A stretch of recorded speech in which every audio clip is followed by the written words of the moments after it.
শুভেচ্ছা জানাচ্ছি। আমি মিস্টার জামাল Node.js নিয়ে নতুন একটি টিউটোরিয়াল শুরু করছি। এটি Node.js টিউটোরিয়াল সিরিজে আমার প্রথম পর্ব।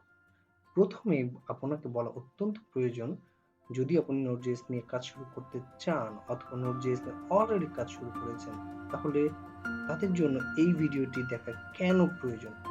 একটি বিষয়ে আমি মনে প্রাণে বিশ্বাস করি, কোনো শিক্ষাই কাজে লাগবে না যদি তার পেছনে উদ্দেশ্য নির্দিষ্ট করা না যায়। আপনার কাজের ক্ষেত্রে কি কি চ্যালেঞ্জ আছে সেটা আপনার পরিষ্কার ধারণা থাকা অত্যন্ত প্রয়োজন। যে কোনো প্রবলেমকে যদি সঠিকভাবে আইডেন্টিফাই করা যায়, তাহলে এর সমাধানও সঠিকভাবে হয়।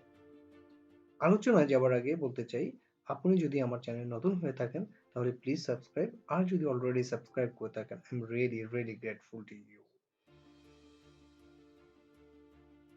আমাদের আজকে যে ভিডিওর এজেন্ডাগুলো থাকবে, তার মধ্যে উল্লেখযোগ্য আমরা Node.js সম্বন্ধে আমরা একটা পরিষ্কার ধারণা নিব এবং Node.js কেন সকল জাভাস্ক্রিপ্ট লাইব্রেরির জন্য আশীর্বাদ হিসেবে এসেছে সেটা নিয়ে আলোচনা করব, এবং ওয়েব অ্যাপ্লিকেশন নিয়ে যারা কাজ করে তাদের Node.js জানাটা কেন প্রয়োজন সেটা আলোচনা হবে, এবং একটি বড় ওয়েব অ্যাপ্লিকেশনে Node.js কিভাবে পারফরমেন্স ইমপ্রুভ করছে, কিভাবে কাজ করছে সেটা নিয়ে আমরা আলোচনা করব। আমার বিশ্বাস এই বিষয়গুলো আমরা যদি ভালোভাবে বুঝতে পারি, আমরা পরবর্তীতে যে প্র্যাকটিক্যাল সিরিজগুলো করব সেগুলো ভালোভাবে পরিষ্কার ধারণা নেওয়া সম্ভব হবে এবং কাজ করার ক্ষেত্রে অনেক সহজ হয়ে যাবে। তো আমরা কথা না বেরিয়ে সামনে আগাই। Node.js আসলে কি? আমরা Node.js এর যদি অফিসিয়াল সাইটে যাই, প্রথমে একটা কথা দেখতে পাই যে এটা আসলে জাভাস্ক্রিপ্ট রান টাইম, যেটা ক্রম V8 জাভাস্ক্রিপ্ট ইঞ্জিনের মাধ্যমে চলে। এটা নিয়ে একটু ক্লিয়ার আলোচনা একটু পরে করব। আর দ্বিতীয় নম্বর পয়েন্ট হচ্ছে Node.js asynchronous event driven JavaScript run time. হ্যাঁ, বিষয়টা একদম ছোট্ট একটা লাইনে কথাটা বলা হয়েছে, কিন্তু এক্সপ্লেনেশন যখন দেয়া দরকার সেটা এক কথায় আসলে আমি দিতে পারছি না। আশা করি এই ভিডিওটা দেখলে আপনার বিষয়টা ক্লিয়ার হয়ে যাবে। এবার আসুন প্রথম বিষয়ে আমরা একটু আলোচনা করি। Node.js আসলে আহ, এইটাকে আমরা বলি যে এটা একটা রান টাইম। তো রান টাইম মানে কি, যে যখন আমরা কোনো জাভাস্ক্রিপ্ট কোড লিখি, এটা ইউজার রিডেবল কোড লিখি। তো ইউজার রিডেবল কোড যখন ব্রাউজারে লেখা হয়, ব্রাউজার রান করে, তখন এটা একটা ইঞ্জিনের কাছে যায়। যেই ইঞ্জিনটার নাম আহ, আহ, এক একটা ব্রাউজারের জন্য এক একটা। তো ক্রমের একটা ইঞ্জিন আছে জাভাস্ক্রিপ্ট রিড করার জন্য, আর জাভাস্ক্রিপ্ট ইন্টারপ্রেট করার জন্য এবং কম্পাইল করার জন্য। কম্পাইল কথাটা একটু পরে বলছি। তো এর নাম হচ্ছে V8। তো V8 জাভাস্ক্রিপ্ট কোডকে কম্পাইল করে ইন্টারপ্রিট করে কম্পাইল করে এর আহ, এর রিকোয়েস্ট গুলোকে বাইনারি কোডে কনভার্ট করে মেশিন রিডেবল কোডে কনভার্ট করে এক্সিকিউশন করে। এখন কম্পাইলের বিষয়টা যখন বলা হচ্ছে, তার আগে বলি জাভাস্ক্রিপ্ট ইঞ্জিনগুলো আগে যে কাজ করতো, জাভাস্ক্রিপ্ট কোডকে ইন্টারপ্রিট করে মেশিন ল্যাঙ্গুয়েজ কনভার্ট করে দিত, মেশিন সেটা এক্সিকিউট করতো, প্রসেসর সেটা এক্সিকিউট করতো। বাট এখন যেটা করা হচ্ছে, কম্পাইলার আসলে যে কাজটা করছে, জাভাস্ক্রিপ্ট কোডকে সে অপটিমাইজড করছে।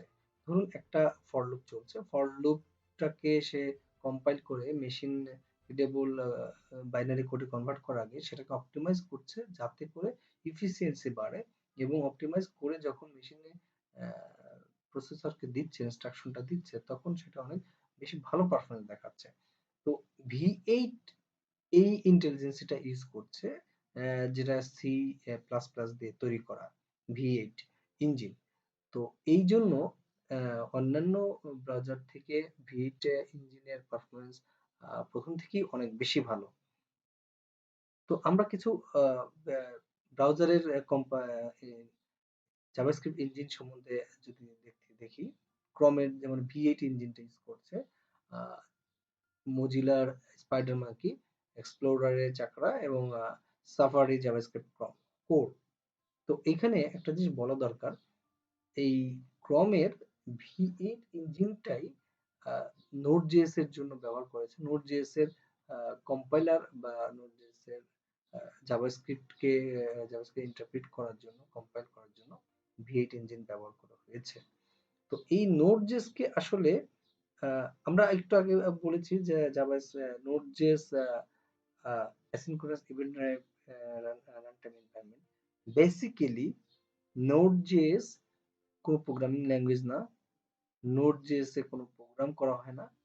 মূলত Node.js একটা একটা রান টাইম এনভায়রনমেন্ট, অর্থাৎ আমরা যদি জেনে থাকি, আমরা অবশ্যই অনেকে জানি যে জাভা রান করার জন্য একটা এনভায়রনমেন্ট দরকার হয়, জাভার কোডটাকে রিড করার জন্য একটা এনভায়রনমেন্ট দরকার হয়, জেভিএম, জাভা ভার্চুয়াল মেশিন। তো এই এরকম Node.js হচ্ছে একটা প্ল্যাটফর্ম যেখানে সমস্ত জাভাস্ক্রিপ্ট রান করতে পারবে, এবং মজার ব্যাপার হচ্ছে সার্ভার সাইডের যে এক্সিকিউশন গুলো থাকে, যেমন ডাটাবেস নিয়ে কাজ করা বা কোনো অপারেশনাল কাজ করা, প্রসেসিং করা, যেটা আগে ছিল না, যেটা আগে সম্ভব ছিল না, সেটা এই Node.js যে রান টাইম এনভায়রনমেন্ট, এইটার উপর বেস করে এক্সিকিউশন করতে পারে। এটাই হচ্ছে Node.js এর বিশেষত্ব। আর আমরা যেটা বলছি যে Node.js জাভাস্ক্রিপ্টের রান টাইম এনভায়রনমেন্ট, তো সার্ভার সাইডে কাজ করতে পারে। তো জাভাস্ক্রিপ্ট গুলো আগে টয় ল্যাঙ্গুয়েজ হিসেবে পরিচিত ছিল, কিন্তু যখন সার্ভার সাইডে কাজ করতে পারছে সকল জাভাস্ক্রিপ্ট থার্ড পার্টি লাইব্রেরি গুলো, সকল লাইব্রেরি, তো এই জন্য এটা অবশ্যই যে সকল জাভাস্ক্রিপ্টের জন্য অবশ্যই একটা আশীর্বাদ হিসেবে কাজ করছে। তো এখন এখানে একটু বোঝার বিষয় আছে কিভাবে Node.js এর সাথে অন্যান্য লাইব্রেরি গুলো কাজ করছে। অ্যাকচুয়ালি Node.js এর নিজস্ব একটা লাইব্রেরি লাইব্রেরি রয়েছে, এবং Node.js একটা প্ল্যাটফর্ম, তার ব্যাকএন্ডে Node.js এর নিজস্ব কিছু লাইব্রেরি রয়েছে, এবং সমস্ত জাভাস্ক্রিপ্ট থার্ড পার্টি লাইব্রেরি গুলো এই লাইব্রেরি Node.js লাইব্রেরি কি ইউজ করে। Node.js লাইব্রেরি কিছু ক্লাস, কিছু ফাংশন, মেথড প্রোভাইড করে, যেগুলোকে ইউজ করে অন্যান্য থার্ড পার্টি লাইব্রেরি গুলো, জাভাস্ক্রিপ্ট লাইব্রেরি গুলো Node.js এর সাথে কানেক্টেড হচ্ছে। এখন মজার বিষয় হচ্ছে যে এই বিপুল পরিমাণ library, third party JavaScript library গুলো কানেক্টেড হচ্ছে, আরো হচ্ছে। তো এইগুলোকে ম্যানেজ করার জন্য মাঝখানে একটা রিপোজিটরি তৈরি করা হয়েছে, সেটার নাম হচ্ছে npm, নোড প্যাকেজ ম্যানেজার, যেটার মাধ্যমে থার্ড পার্টি লাইব্রেরি গুলো কানেক্টেড হচ্ছে Node.js লাইব্রেরির সাথে, এবং Node.js লাইব্রেরির মাধ্যমে নোড প্ল্যাটফর্মটাকে তারা ইউজ করছে এবং প্রয়োজনীয় কাজগুলো করতে পারছে। তো এটা একটা মজার একটা বিষয় যে যেকোনো লাইব্রেরি অ্যাড হতে পারছে এবং তার নিজস্ব যে কাজগুলো, সে কাজগুলো করতে পারছে। এটা একটা অবশ্যই সকল জাভাস্ক্রিপ্টের জন্য আশীর্বাদ বলতে পারি। আমরা একটা ক্লায়েন্ট সার্ভার আর্কিটেকচার একটু দেখব। এটা দেখার পেছনে আমাদের যে একটা এজেন্ডা ছিল যে আমরা বড় ওয়েব অ্যাপ্লিকেশনের জন্য Node.js কেন প্রয়োজন এবং আমাদের Node.js-টা কেন শেখা প্রয়োজন।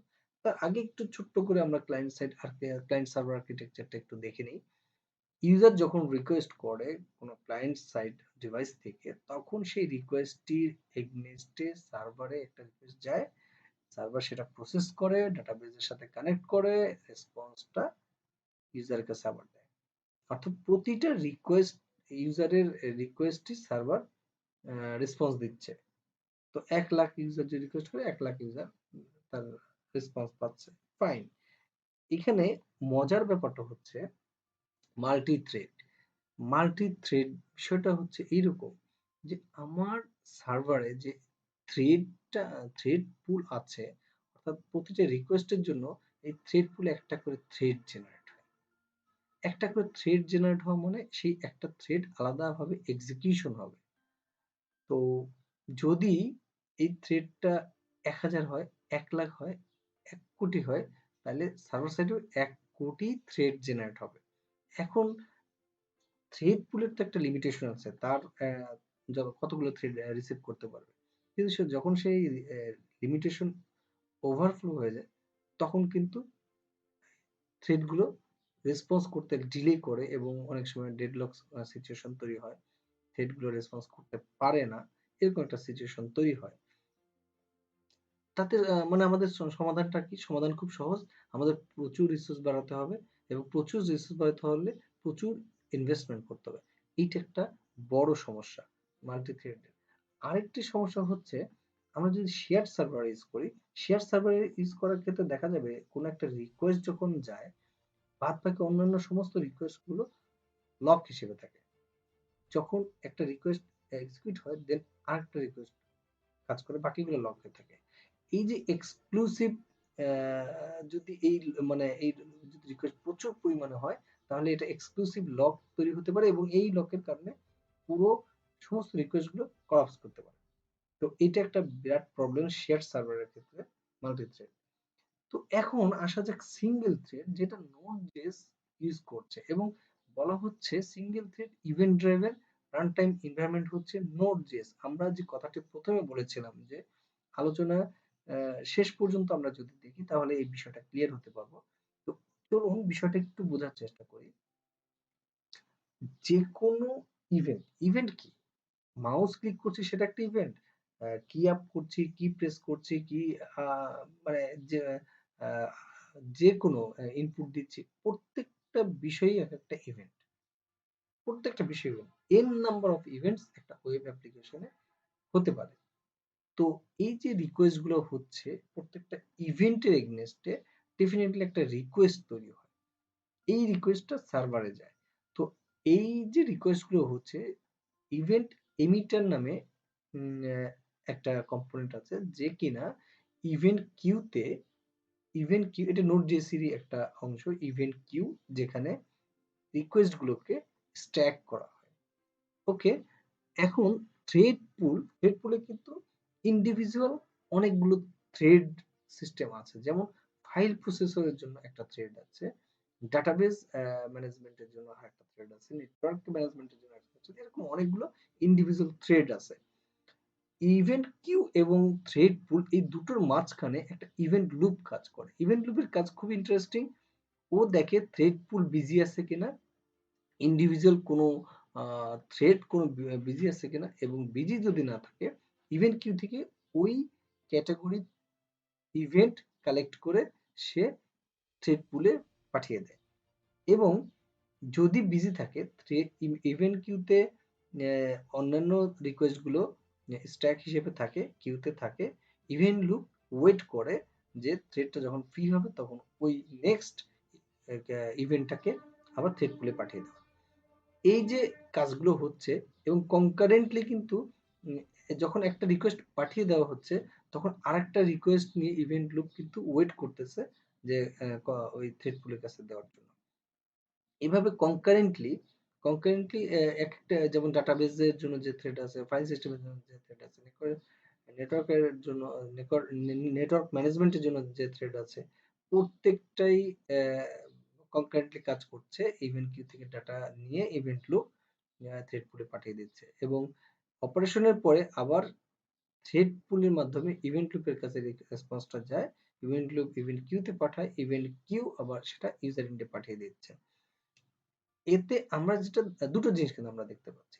একটা হচ্ছে যে আমার এখানে মাল্টি থ্রেড হওয়ার চান্সেসটা নেই, কারণ আমার ইভেন্ট লুপ ম্যানেজ করছে এখানে একাধিক একই টাইপের একাধিক ইভেন্ট যেন থ্রেড পুলে না ঢোকে, তাতে ওভারফ্লো হওয়ার চান্স কোনোভাবেই নেই।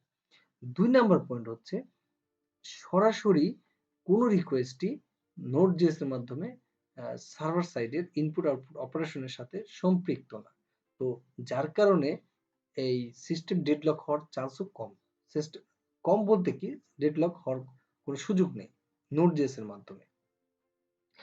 তো আলোচনা একেবারে শেষ পর্যায়ে আমরা এখান থেকে আমরা যদি একটু সামারি করি, আসলে মাল্টি থ্রেডে আমরা যেটা খেয়াল করছি যে লিমিটেড স্পেস থাকার কারণে আমার কিন্তু ডেডলক সিচুয়েশন তৈরি হতে পারে এবং সেটার কারণে আমাদের স্পেস বাড়ানোর প্রয়োজন হতে পারে যেটা অনেক কস্টলি। কিন্তু অ্যাসিনক্রোনাস ইভেন্ট ড্রাইভেন এখানে আমরা দেখছি যে সিঙ্গেল থ্রেডের মাধ্যমে ইভেন্ট ম্যানেজ করা হচ্ছে এবং রেসপন্স ইউজারের রেসপন্স দেওয়া হচ্ছে।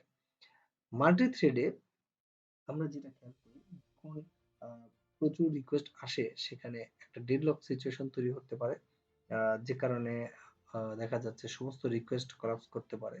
কিন্তু অ্যাসিনক্রোনাস যেখানে কিউ ম্যানেজমেন্ট করা হচ্ছে, তো সেখানে এরকম ডেডলক সিচুয়েশন হবার চান্সেস একদম নেই। মাল্টি থ্রেড সিস্টেমে এমন হতে পারে যে প্রসেস এ যখন কাজ করছে, প্রসেস বি তখন ওয়েট স্টেটে আছে, প্রসেস এর কাজ শেষ হওয়ার পরে প্রসেস বি কাজ শুরু করতে পারছে। কিন্তু অ্যাসিনক্রোনাস ইভেন্ট ড্রিভেন এর ক্ষেত্রে আমরা যেটা দেখতে পাচ্ছি যে আমরা যে রিকোয়েস্ট গুলো করছি সেটা কনকারেন্টলি প্রসেস হচ্ছে। একটা কাজ যখন কমপ্লিট হচ্ছে, একটা কাজ যখন অপারেশনে যাচ্ছে, আরেকটি কাজ প্রসেসিং হয়ে রেডি স্টেটে চলে যাচ্ছে, এবং কনকারেন্টলি দেখা যাচ্ছে যে বিভিন্ন ইভেন্ট গুলো এক্সিকিউশন হচ্ছে। আমরা একটু এক্সাম্পল যদি দিতে চাই 30 সেকেন্ডের মধ্যে, আমরা যদি দেখি যে কোন একটা রেস্টুরেন্টে যদি অনেকগুলো গেস্ট অনেকগুলো টেবিলে থাকে, তখন ওয়েটার একজনের কাছ থেকে রিকোয়েস্ট নেয়, রিকোয়েস্ট নিয়ে যে শেফ তার কাছে রিকোয়েস্টটা সেন্ড করি, সাথে সাথে সে চলে যাচ্ছে আরেকটা টেবিলে, এবং আরেকটা টেবিলে যখন একটা ইউজার কাস্টমার রিকোয়েস্ট দিচ্ছে সেটা শেফের কাছে দিয়ে আসছে। এবং ইন দ্য মিন টাইম যখন কোন একটা টেবিলের অর্ডার রেডি হচ্ছে, তখন কিন্তু শেফ ইনফর্ম করছে ওয়েটারকে যে খাবারটা সার্ভ করার জন্য। অর্থাৎ এখানে কলব্যাক সিস্টেম কনসেপ্টও চলে আসছে যে কখন কাজ শেষ হবে তখন কিন্তু আবার রিটার্ন করতেছে যে তোমার এই কাজটা শেষ হয়ে যায়, তুমি এখন কাস্টমার কাছে চলে যাও। অর্থাৎ কোনো একটা রিকোয়েস্ট যদি কেউ করে, সেই রিকোয়েস্টটা সার্ভার সাইডে গিয়ে প্রসেস হতে হতে আরেকটা রিকোয়েস্ট দেখা যাচ্ছে যে সার্ভার সাইডে পাঠানো হচ্ছে, এবং ওই প্রসেসটা কমপ্লিট হওয়ার পরে আবার ওইটা রেসপন্সটা কিন্তু আবার ক্লায়েন্ট পাচ্ছে। একটা যে ওয়েটিং টাইম, সেই ওয়েটিং টাইমে অন্য একটা কাজ কিন্তু ঠিকই নোড.js ম্যানেজ করছে। তো আমরা কলব্যাক সম্বন্ধে পরবর্তী ভিডিওতে অবশ্যই জানবো, এবং আমরা প্র্যাকটিক্যাল ওরিয়েন্টেড কাজগুলো আশা করি ভালোভাবে করতে পারবো, যেহেতু বেসিক বিষয়গুলো আমাদের আলোচনা হয়ে গেল। তো আশা করি আপনাদের এই ভিডিওটি আপনাদের পছন্দ হয়ে আসবে, এবং আমি আশা করি নেক্সট ভিডিওতে আপনারা প্র্যাকটিক্যালি আরো ভালোভাবে প্রত্যেকটা বিষয় বুঝতে পারবেন। Alright, so like, comment and share, আর আমার চ্যানেলে সাবস্ক্রাইব করতে একদমই ভুলবেন না। দেখা হবে পরবর্তী ভিডিওতে। Till then, take care, tata.